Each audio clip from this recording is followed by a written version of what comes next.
Wir suchen Verstärkung. Du hast Bock, an einer aufstrebenden Community mitzuarbeiten? Wir suchen Kommentatoren, Thumbnail-Ersteller, Cutter und Runner. Was hast du davon? Du sammelst Erfahrung und kannst von der Expertise unseres breit aufgestellten Teams profitieren und bekommst Unterstützung bei deinen eigenen Kanälen. Haben wir dein Interesse geweckt? Dann melde dich bei twitch@zockerstübchen.com. Da sind wir wieder. Ja, da sind wir wieder. Und wir schauen uns jetzt was ganz Besonderes an, nämlich der liebe Rex. Der möchte jetzt live ein Speedrun Word Record Attempt versuchen, nämlich Terranigma Dark World Percent. Das heißt, nicht das komplette Spiel, sondern nur den Part, der in der Unterwelt stattfindet. Das heißt, alle 5 Türme, bis man dann, ich weiß nicht, wo wird da genau Time gemacht bei der Kategorie? In dem Moment, wo du den Skorpion platt gemacht hast, oder? Nee, bis ich in das Loch hüpfe. Bis in das Loch hüpfst, sag ich. Okay. Ja, genau. Hätte ich jetzt gemacht. Das schauen wir uns auf jeden Fall jetzt mal an. Und, genau. Wir haben eben gerade schon geredet, wir wissen gerade nicht, wie der aktuelle Weltrekord ausschaut, weil die Kategorie leider bei speedrun.com nicht gelistet ist. Aber das kriegen wir im Nachgang raus. Auf jeden Fall wünschen wir dir, Rex, jetzt erstmal viel, viel Glück.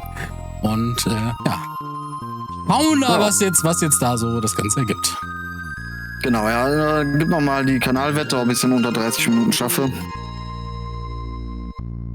Sollte im besten Fall eigentlich klappen, aber naja. 40 Minuten sind angesetzt, also von daher, länger wie 40 Minuten ist eh nicht drin. Nee, länger, also das wäre wild. Gut, ja dann. Mehr wie 40 Minuten wäre dann so meine Zeit für die Dark World, ne? Ja, das ist ja schon mehr Casual dann. Das ist mehr Casual, genau. Ja. Jawohl, Gut. Dann 3, 2, 1, go. Genau, ist ein bisschen Verzögerung drin, muss man dazu sagen. Du siehst das Spiel natürlich vor mir. Ja. Hier dauert es gerade noch, bis es losgeht. Deswegen ist das mit dem Einsehen ein bisschen komisch.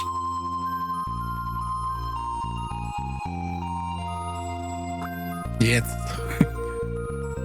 Oh. Ja, gut, sind natürlich die mehreren Stream-Delays. Ne? Da ist ein Stream-Delay drin, das ist vollkommen in Ordnung. Wir wollten uns dann nicht auf das Stream Together Feature von Twitch verlassen, deswegen haben wir es doch über einen Restream-Kanal intern gelöst. Ist nur für dich jetzt natürlich blöd, weil du natürlich die Sachen kommentierst, die du 15 Sekunden zuvor siehst. Ja, ich versuche sie später zu kommentieren.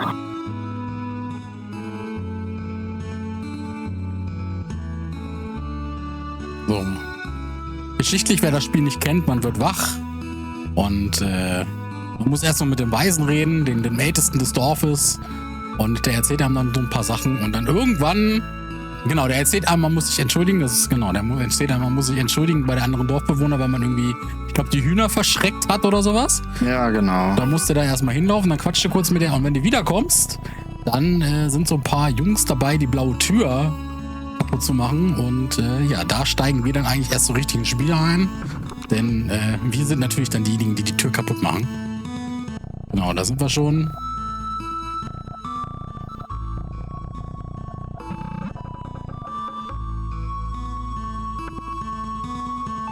Genau, und da wird sich ein Krug geschnappt und ein Eimer, und zack ist die Tür auf.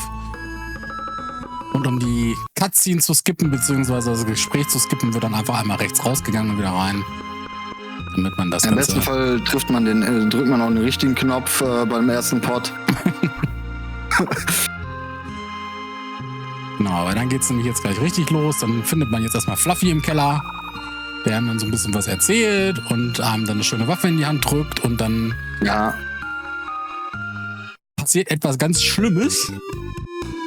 Aber das sehen wir gleich. Oh, ich sehe schon. Ich meine, ihr könnt das ja alle mitlesen.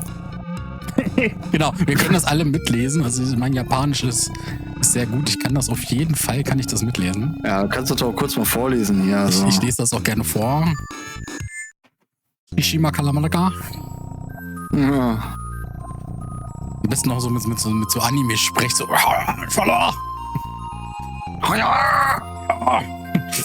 Genau, der Fluffy erzählt uns jetzt erstmal, was wir in der Truhe alles so finden. Das ist leider ein Punkt, den man nicht skippen kann. Sehr zum Leidwesen der Speedrunner, weil er sehr viel Zeit kostet. Ja. Man geht jetzt quasi erstmal alle Räume, die sich dort drin befinden, ein bisschen so ab. Und im Waffenraum blinkt uns fleißig schon was an. wo er jetzt noch nicht drauf eingeht, sondern uns gleich wieder dahin zurückschickt. So, hier, guck mal, ich habe da was gesehen, ich habe da noch eine Überraschung für dich. Ist auch das einzige Mal im Spiel, wo man sich als Sprite in dieser Truhe bewegt. Ansonsten bewegt man sich doch immer nur in Form von Fluffy in dieser Truhe. Genau. Und zieht dann den Kristallspeer aus dem Loch, der die Besonderheit hat, in der Unterwelt das Leben aufzufrischen. Allerdings nur da. Sobald man auf der Oberwelt ist, wo man es eigentlich auch gebrauchen könnte, zack, funktioniert die Funktion nicht mehr. Und das Ding ist total nutzlos. Ja. So, was ich jetzt hier mache, ist, ihr seht das gleich erst.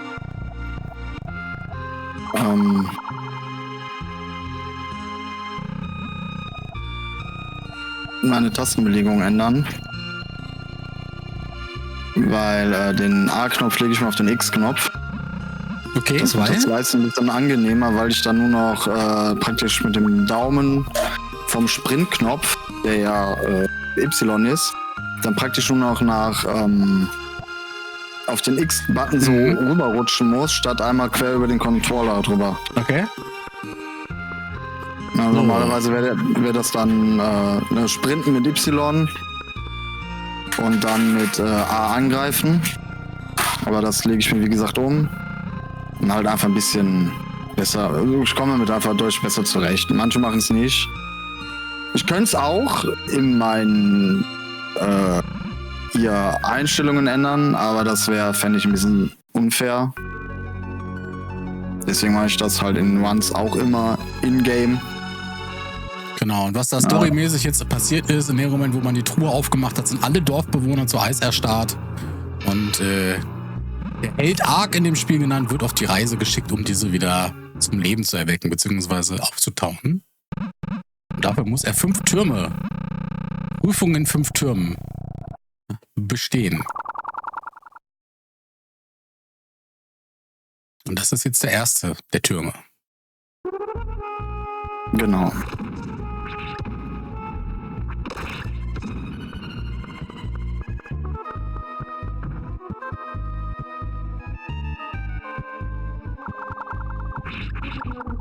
Genau. Ihr seht schon, Rex weiß ganz genau, welche Gegner er da töten muss, um die Tore aufzumachen.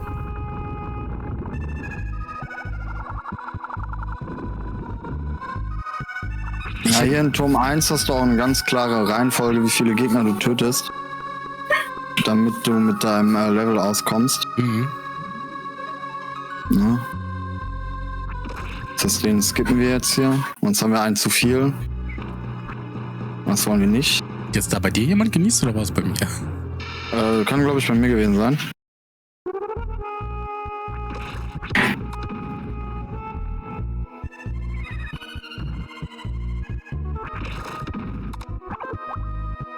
Ich glaube, die Musik von den Türmen ist im Spiel auch weiter nicht verwendet worden. Bin mir gerade nicht sicher, ob die auf der Light World irgendwo auftaucht, diese Mucke. Na, ich weiß auch nicht. Fuck, ich habe sogar einen Gegner zu wenig, glaube ich, gemacht, oder? Nee, passt. Ich würde sagen. Au. Das passt. Der Wächter ist da, lässt sich rein. Dann darfst du so ein paar von den roten Viechern noch platt machen.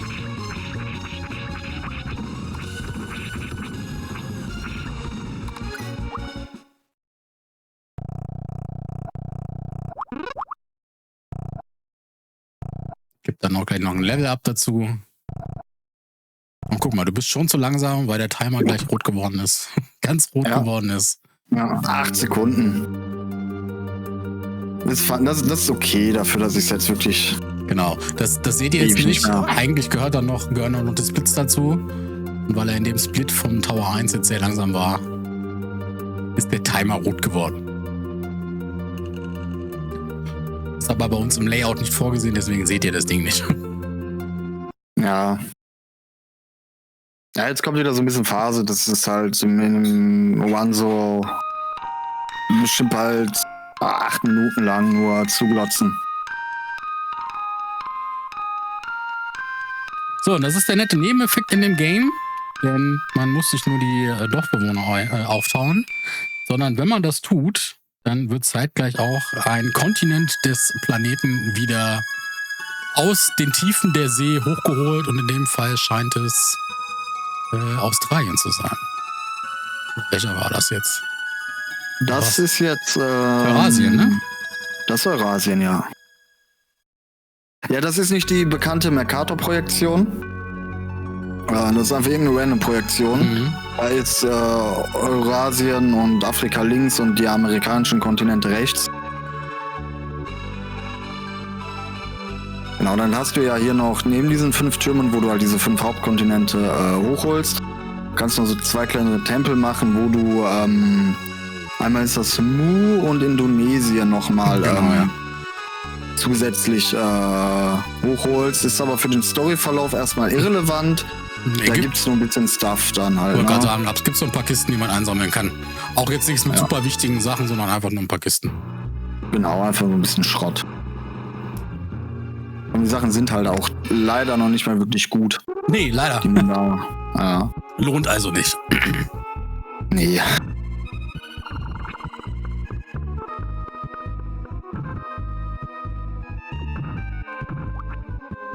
So, hier jetzt Turm 2. Nach Turm 4 müssen wir dann einen kleinen Abstecher in die Stadt machen. Ja. Ah.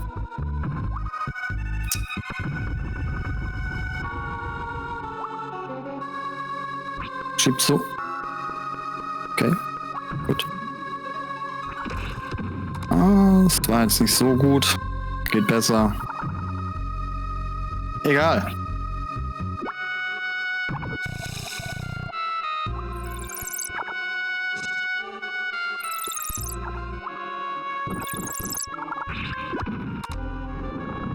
Ist halt kacke, wenn du da nicht richtig stehst und der Kettel dich da stresst.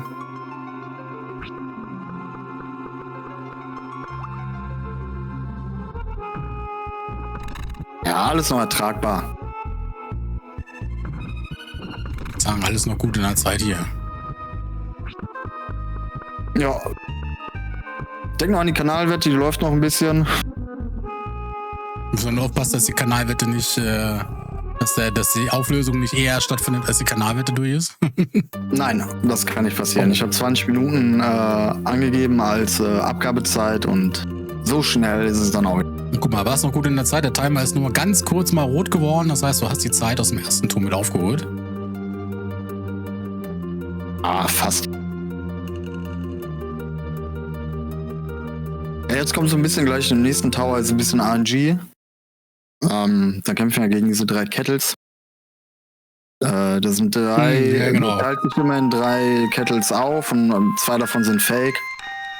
Und ja, man macht halt immer einfach den obersten, den mittleren. Man greift halt einfach an, weil dann kannst du einfach einmal hochslicen. Und ja, manchmal hast du Pech und hast irgendwie so 5, 6 Fakes. Manchmal hast du Glück und triffst 3-mal hintereinander den richtigen. Das können wir schon mal 20 Sekunden noch rausmachen. Ne? Und das ist immer so der erste Punkt, wo man im Speedrun sich so überlegt, okay, wie set ich? Ja, so ab 4, 5 wird schon so, wo du sagst, ja, nee. Also wenn man das jetzt richtig durchgegrindet hat. Ne? Ich habe viel in meinem One, auch im Late Game noch, wo ich Zeit rausholen kann. Deswegen nehme ich meistens immer jeden One mit, weil ich auch nicht so die Zeit habe, da so rein zu grinden. Ab und zu mache ich mal einen One und dann dauert der auch schon bald 4 Stunden. Und die Zeit musst du dann nur erstmal haben, sich dann irgendwie mal am Feierabend sich abends mal hinzusetzen, 15 Minuten zu spielen, das wird dann halt auch schon hart. Ne? Aber ja, in der Regel ist das so der erste Punkt, wo man die One oftmals auch resettet, wenn man halt nicht gerne oder sowas.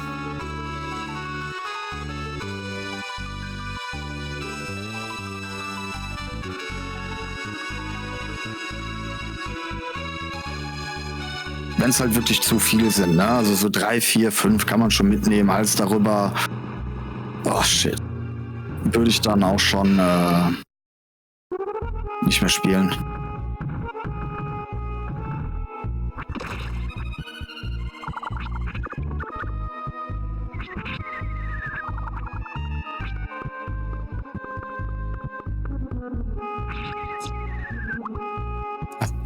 Jetzt weiß ich, was du mit Oh Shit meintest. Du bist einmal runtergefallen. Yep.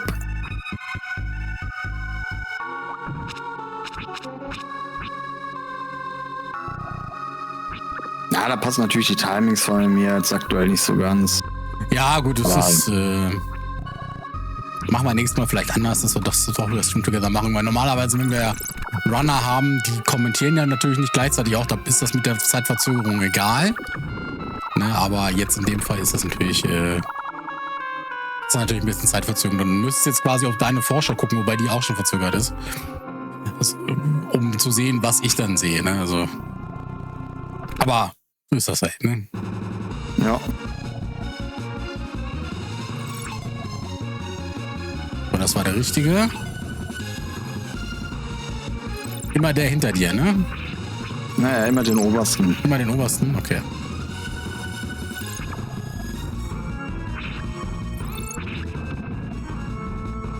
Und die du halt bekämpfen musst, das sind aber diese Fakes, ne? Mhm.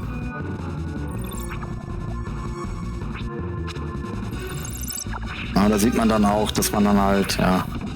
Okay, das ist, was mit RNG meinst.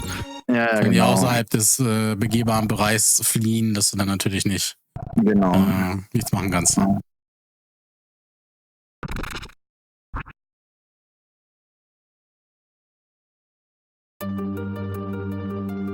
Ja, gleich geht's auf jeden Fall dann schon weiter hier mit dem A Link to the Past Randomizer Reverse Bingo.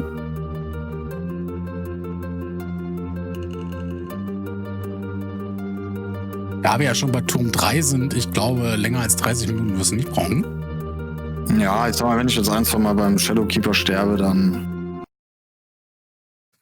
Dann ja. Schauen wir mal, wollen wir nicht hoffen, ne? Nee. Ja, man hat auch so ein, zwei kleine random Faktoren. Also den habe ich tatsächlich vorhin noch mal kurz ein bisschen gespielt gehabt. Ja, das funktioniert. Vielleicht wird er nicht funktionieren, wie es immer so ist. Wenn du etwas übst, geht's, und wenn du es dann machst, dann ist es schlecht. Naja, aber das soll schon passen. Kriegen wir hin.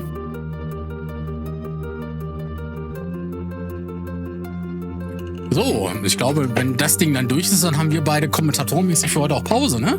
Du bist heute nicht nochmal dran, ne? Nee.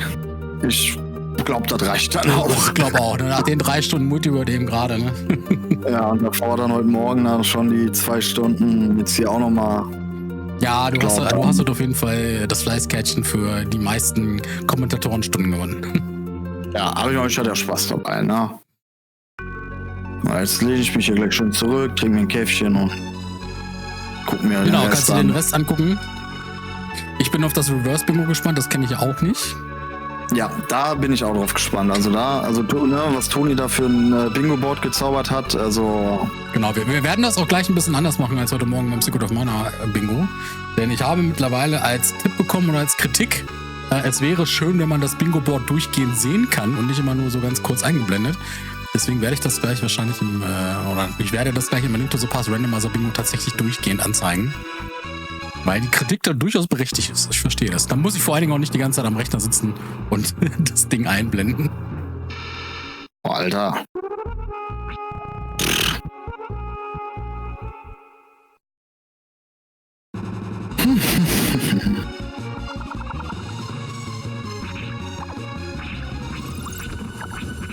Bisschen gestruggelt hier, du. Achso, ich sehe es gerade. Hat dich eingefroren. Das geht ja gar nicht. Ja. Ja, ich habe den ersten Hit auch blöd gesetzt, dann normal bounced er halt so links hoch zu dem anderen, dann kann man die schön beide gemeinsam killen. Wenn dann einer nach unten bounced, dann ist schon wieder schlecht. Ja, und das ist mit diesem Einfrieren, dieser Beam von denen, der ist halt immer so eine 50-50-Ding. Ja.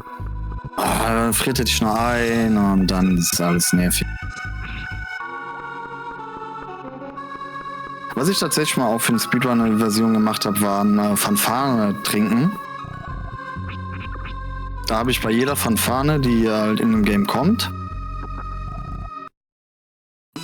einen Schnaps getrunken.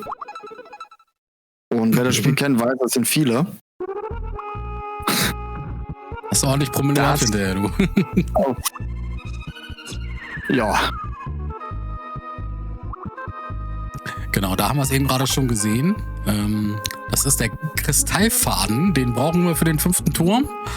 Denn nur mit dem Kristallfaden kann ein ganz bestimmter Angriff abgewehrt werden, der einem am Betreten des 5. Turms hindert. Aber jetzt haben wir erstmal hier schön Jahrmarktsmusik mit der tollen Schnecke oder Schlange oder was auch immer das für ein Karussellverein ist mit diesen Rollis da.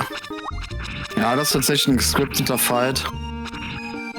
Der kommt immer an denselben Stellen raus und wenn man dann richtig hittet, dann kriegt man den eigentlich auch immer hin. Wir sehen aber schon, du bist schon rot, hast sehr viel Zeit verloren, ne? Naja, mittlerweile, klar, das summiert sich natürlich. Ja, diese ganzen kleinen Fehler von mir, die summieren sich da natürlich auf. Aber die sind ein bisschen in die 30 Minuten eingerechnet. Ja, okay. Schauen wir mal. Ich wollte jetzt nicht so was Krummes machen wie 29 Minuten. Das ist ja auch.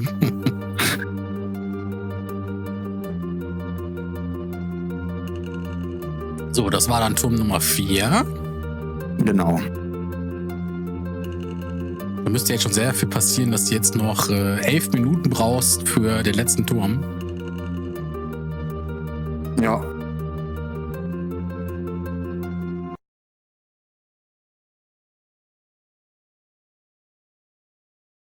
Meine Split an sich, bis Shadowkeeper down ist, dauert so, ja, bei mir im Schnitt so ungefähr 7 Minuten. Okay. Dann hast du noch ein bisschen Gequatsche danach, bis du dann unten ins Loch hüpfst. Sollte sich ausgehen. Wenn ich nicht sterbe. Wenn ich sterbe, ist vorbei.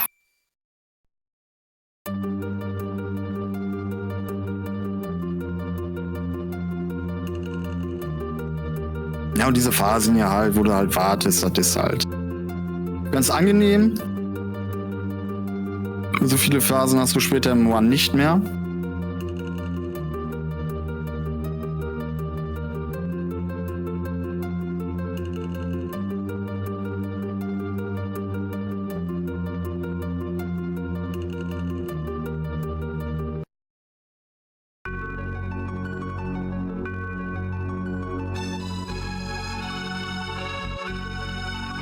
So. Nordamerika ist auch da.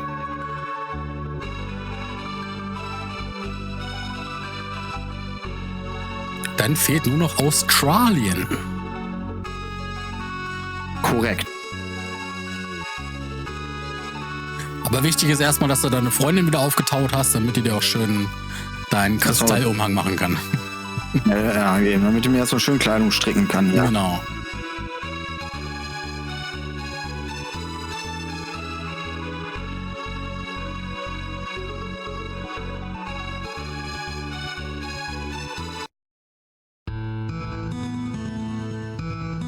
Da habe ich mir so eine kleine Eselsbrücke gemacht in der Abfolge, weil wir müssen ja erstmal über Melina reden und dann gehen wir schlafen. Erst reden Also hab und ich schlafen einfach- und dann wieder hin. Nee, ich habe mir einfach gemerkt, mit Melina schlafen.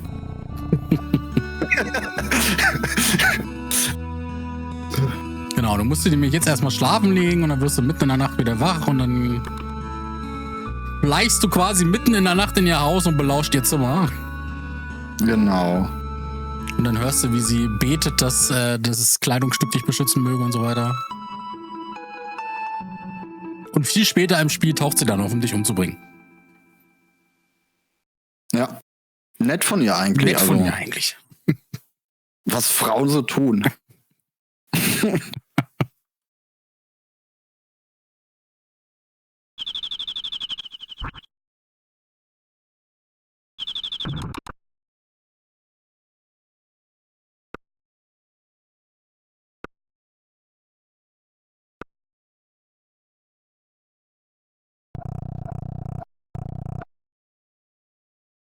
Aber ich habe nie ganz verstanden, was das Ding da auf dem Tisch sein soll, was sich da so bewegt.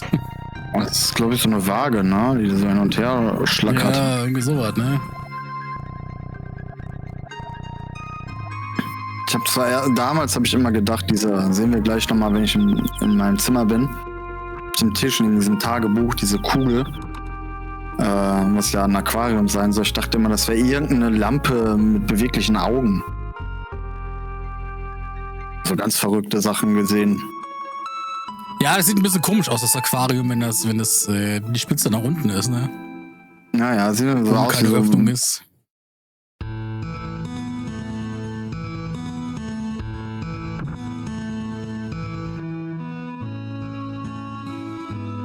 jetzt holen wir uns den Kristallumhang ab. Den Kristallmantel und dann geht's ab in den 5. Turm.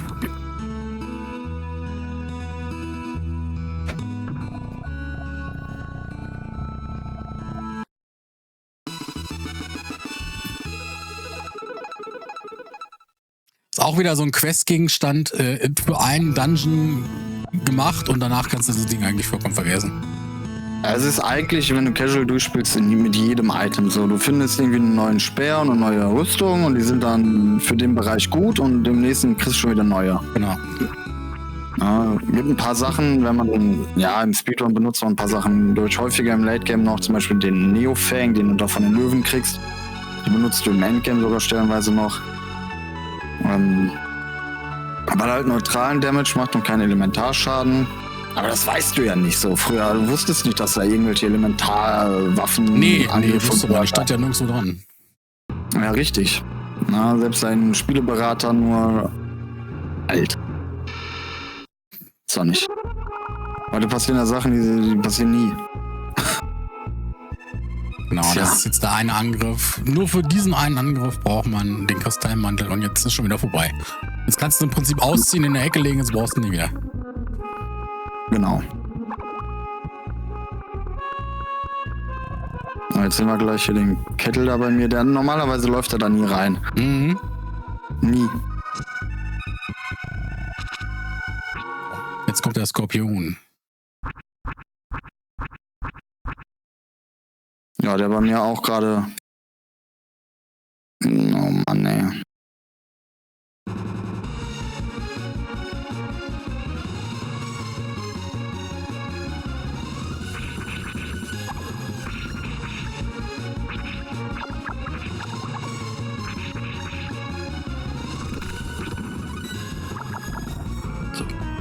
Dann gleich erstmal noch ein Level abgekriegt, das man gar nicht möchte. Ja, doch, das kriegst du da immer.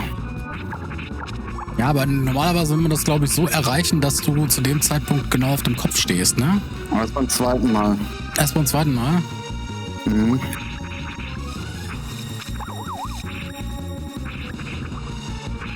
Ja, normalerweise willst du den auch so haben, dass der die immer so nach vorne schlägt. Ja, okay. Du sitzt so weit unten. Dass du beide auf einmal kriegst. Dass beide auf einmal sterben. Weil wenn du genau in der Mitte bist, dann macht er diesen Schwanzangriff nicht, den er die ganze Zeit macht. Wenn du den Pixel genau triffst. Deswegen dieses Rechts-Links-Leisten will man eigentlich vermeiden. Weil das halt immer so ein bisschen für Frame-Drop sorgt und dann kommst du ein bisschen aus dem Rhythmus raus. So. Jetzt habe ich vergessen zu splitten, ist egal. Aber das Schwierigste haben wir hinter uns.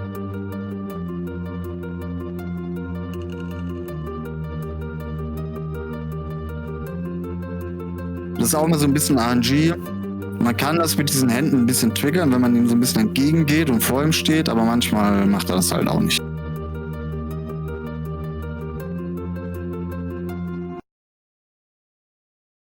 Aber ja, das war eigentlich soweit das Schlimmste. Jetzt gehen wir noch ein bisschen quatschen und dann sind wir durch. Genau, jetzt wird noch ein bisschen mit dem Ältesten gequatscht, der dann quasi aufträgt, so ja, du hast fleißig alle Dorfbewohner aufgetaut und du hast dafür gesorgt, dass die Kontinente wieder aus den Tiefen des Meeres hochgekommen sind, aber es ist halt noch alles tot auf den Kontinenten und du musst jetzt leider auf die Oberwelt reisen, um die Welt wieder zu bevölkern, wieder zu ihrem ursprünglichen Zustand zu verhelfen, um sie dann später kaputt zu machen.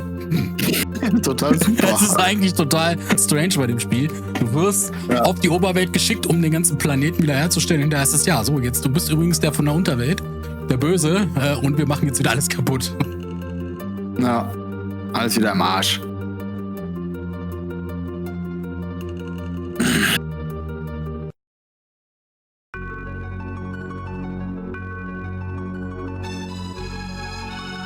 So, und damit ist auch Australien wieder da. So, und jetzt machen wir noch Mu in Indonesien, ne? Nein. Die machen wir im Speedrun nicht. Im 100% Speedrun ja.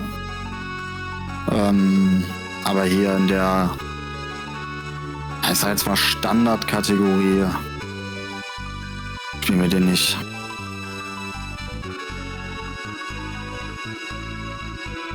Ja, 2 Minuten fürs Quatschen und ins Loch springen. Passt das? Müsste passen.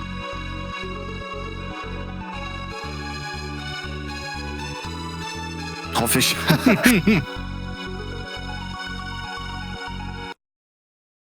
Nicht, dass ich doch ein bisschen zu sehr getrödelt habe. Weil ihr seid immer in Japanisch, geht ja schneller als englischer oder deutscher Text. Ja, das stimmt.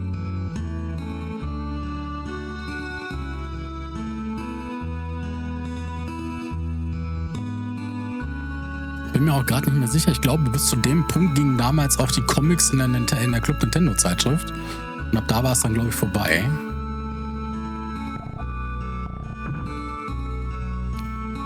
Konnten das ja damals ganz gut bei Club Nintendo irgendwelche Sachen anzuteasern. Und Hype zu verursachen. Gab ja noch Sag mal, wenn ich es nicht schaffe, schieben wir es einfach auf die Kettles, auf die schlechte Ja, ein AMG. Minütchen wird knapp. Weil der Dorfälteste dich am Loch auch noch ein bisschen voll quatscht.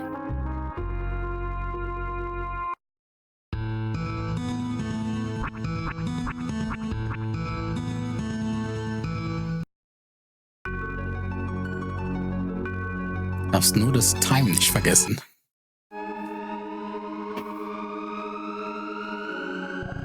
Ja, Müsste aber klappen. Ich glaube, 30 Sekunden quatscht der dich nicht voll. Sei denn, du hättest jetzt 3-mal die falsche Option ausgewählt, dann ja, dann wäre das ja. vielleicht gegangen. Ja, ich glaube, das war's. Knapp. Knapp, aber 29, 36, 94. das war doch okay. Das ist eine okaye Zeit, würde ich sagen. Ja. Ja. Ja. Und jetzt kannst du weiterspielen.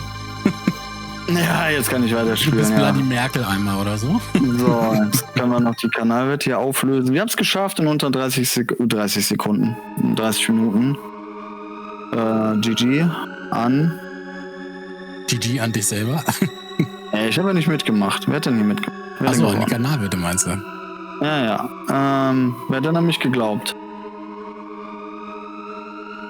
Der Supermarcel hat mir an mich geglaubt. Boniko nicht. Da reden wir drüber. Unverschämt, ne? Reden wir gleich Da reden wir nochmal drüber. beim Kommentatorenwechsel in der Pause drüber, ne? Ja. Ja, das war Akt 1 der Enigma. Beim nächsten Zuckerstübchen-Tag, nächsten Jahr, gibt's einen Full Run. Und das Da werde ich gibt's uns sogar in Person. Also da sind wir nicht nur online, sondern da raufen wir uns zusammen mit ganz viel Alkohol, schließen uns ein und kommen dann 3 Tage später wieder raus. genau. Hab ich mir sagen lassen. Ja, vielleicht machen wir auch einen Fanfare-Run. Schauen wir mal. Schauen wir mal. Ist noch ein bisschen Zeit bis dahin. Ja, da ist dann spätestens bei hier Sylvan Castle ist dann meistens der Pegel voll, weil da kriegst du weil da hast du so viele Fanfaren, alleine durch diese ganzen Steine und allem. Ich glaube, es sind 8, glaube ich, in den 5 Minuten, die du da drin bist. Das ist schon sportlich. Das glaube ich, ja. Und da ist ja vorher schon 20 drin. Also, Das glaube ich, ja. ich glaube, am Ende waren es, glaube ich, über den ganzen Run fast 40 Stück. Ei. Man muss erst mal hinkommen. Da musst du erstmal hinkommen, ja. Ja. In dem Sinne. In dem Sinne hoffe ich, dass es euch gefallen hat, der kurze Ausflug. Und ja, wir gehen jetzt hier direkt wieder rein mit A Link to the Past. Für uns beide war es das hier Für heute. uns, zumindest auch kommentatormäßig. Ja, ich werde in der Technik noch da ein bisschen umsitzen. Aber ansonsten kommentatormäßig bedanken wir uns bei euch auf jeden Fall schon mal. War Ja. ein sehr schöner Tag bis jetzt. Ja, auf jeden Und, Fall. Ich hab genau. Spaß. Toni und Artuvien sind jetzt gleich für euch wieder am Start. Die kommentieren für euch das A Link to the Past Randomizer Reverse Bingo. Da wird euch Toni gleich was zu erklären, was ein Reverse Bingo eigentlich ist und wer die Idee dazu hatte und wer dort gequält wurde. Und ja, wir hören uns dann demnächst mal wieder, wenn Terranigma Randomizer Weekly angesagt ist oder Secret of Mana Randomizer Weekly. Da sind wir dann kommentatorenmäßig vielleicht mal wieder mit am Start. In dem Sinne, Ja, in dem Sinne. Habt noch einen schönen Abend, bleibt macht es dran. gut. Kommen noch tolle Sachen. 2 Programme noch. WR, ja, total. Der Das Weltrekord. ist, sowas von WR ist das. Ja. Ja, dann Dann, genau, bis später, beziehungsweise für euch Zuschauer bis gleich. Und wir hören uns, ich bin ich glaube, heute Abend zur Abmoderation, zur Dankesrede, sage ich mal, bin ich nochmal wieder da. Ansonsten, genau, sehen wir uns im Chat gleich. In dem Sinne, macht es gut, bis dann. Ciao. Wir suchen Verstärkung. Du hast Bock an einer aufstrebenden Community mitzuarbeiten? Wir suchen Kommentatoren, Thumbnail-Ersteller, Cutter und Runner. Was hast du davon? Du sammelst Erfahrung und kannst von der Expertise unseres breit aufgestellten Teams profitieren und bekommst Unterstützung bei deinen eigenen Kanälen. Haben wir dein Interesse geweckt? Dann melde dich bei twitch@zockerstübchen.com.